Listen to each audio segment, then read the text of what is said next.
Good morning. Hi മായ. ഇത് മായ യോഗ ടീച്ചറാണ്. മായ ഇതെങ്ങനെയുണ്ടായിരുന്നു ഈ 3-4 ദിവസമായിട്ട് ഇവിടെ സ്ത്രീകളുടെ സൈക്കിൾ ഉണ്ടായിരുന്നു? മായക്ക് സ്വന്തമായിട്ട് പഠിച്ചപ്പോൾ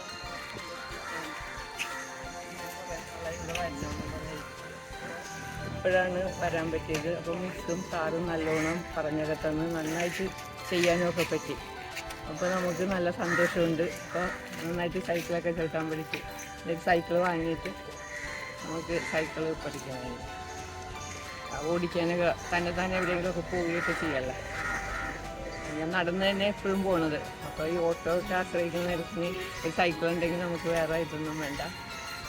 അപ്പോൾ പെട്രോളിൻ്റെ ഇതൊക്കെ കാരണം നമുക്ക് വണ്ടി ഉണ്ടെങ്കിലും വണ്ടി ഓടിക്കാൻ അറിയില്ല. അപ്പോൾ സൈക്കിൾ ഉണ്ടെങ്കിൽ നമുക്ക് എപ്പോൾ വേണമെങ്കിലും ആരുടെ ആശ്രയം കൂടാതെ പോവുകയൊക്കെ ചെയ്യാം. താങ്ക് യു സാറിനും മിസ്സിനും നന്നായിട്ട്. അപ്പോൾ സൈക്കിള് പഠിച്ചിട്ടുണ്ടെന്നുണ്ടെങ്കിൽ 2 വീലർ ഓടിക്കാമെന്ന് മാത്രമല്ല, 2 വീലർ നമ്മൾ അത്യാവശ്യ സ്ഥലങ്ങളിലേക്ക് പോകാൻ വേണ്ടി മാത്രമാണ്. സൈക്കിൾ നമ്മുടെ ആരോഗ്യം പരിസ്ഥിതി കൂടിയാണ്. അപ്പം അതിനുകൂടി നമ്മൾ മുൻഗണന കൊടുത്തുകൊണ്ട് നമ്മുടെ ആരോഗ്യമാണ് ഏറ്റവും പ്രധാനമെന്ന് കരുതിക്കൊണ്ടാണ് മിക്ക സ്ത്രീകളും വരുന്നത്. അപ്പോൾ എന്തായാലും Maya, thank you so much.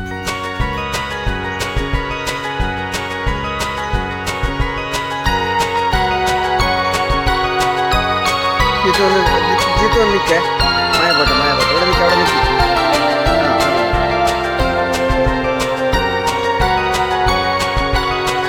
വളച്ചോ very good, വളച്ചോ.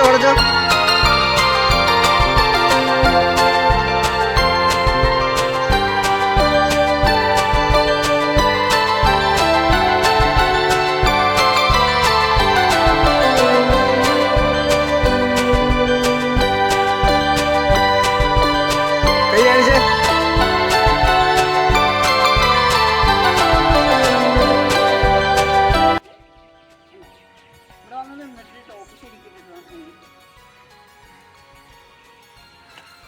രണ്ട് ദിവസം കൂടി വില പിടിക്കണ്ട. നമ്മൾ എന്ത് സാധനം വില പിടിച്ച് വീണാൽ നല്ല ആക്കത്തി ഫ്രീ ആയിട്ട് പോയാൽ ഇഷ്ടം പോലെ യോഗ ചെയ്യണതല്ലേ.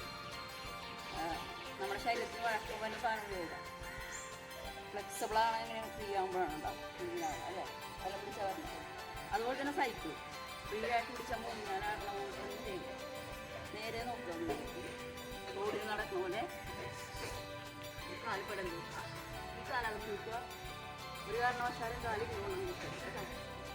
ഇത് ഇപ്പുറത്തേക്ക് വീടും ഇത്ര ചവിട്ടാനറിഞ്ഞാലും ഞാനായാലും വീടും സാറായാലും വീടും അടുപ്പിച്ചുകൊണ്ട് നിർത്തരുത്.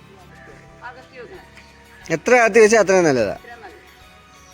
ഈ കാലിന് വേണം ബലം കൊടുക്കാൻ. ഈ കാലിന് ബലം കൊടുത്താൽ നമ്മൾ ഈ കാല് പൊട്ടിക്കും. ഈ കാല് അത് ഈ കാല് ഫ്രീ ആയിട്ട് വേണം വെക്കാനായിട്ട്. ഈ കാല് ബലം കൊടുക്കുക.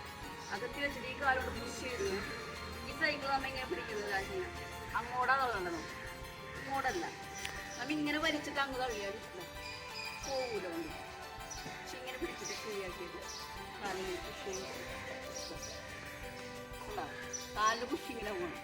എൻ്റെ കാൽ ഫ്രണ്ടിലേക്ക് കുത്തിയതാ കണ്ടോ, ഫ്രീ ആയിട്ട് പോകട്ടോ. അപ്പോൾ അടുത്ത സ്റ്റെപ്പ് നോക്കിയിട്ട് പറഞ്ഞുതരാം. ഇറങ്ങുമ്പോൾ എന്ത് ചെയ്യണം, ശ്രദ്ധിക്കണം. ഷോള് ചുരിദാറൊന്നും കൊടുക്കരുത്. കാലകത്ത് തന്നെ വെക്കുക. ഇങ്ങനെ ഇറങ്ങി നിന്നിട്ട് പതിയെ ചെയ്യും.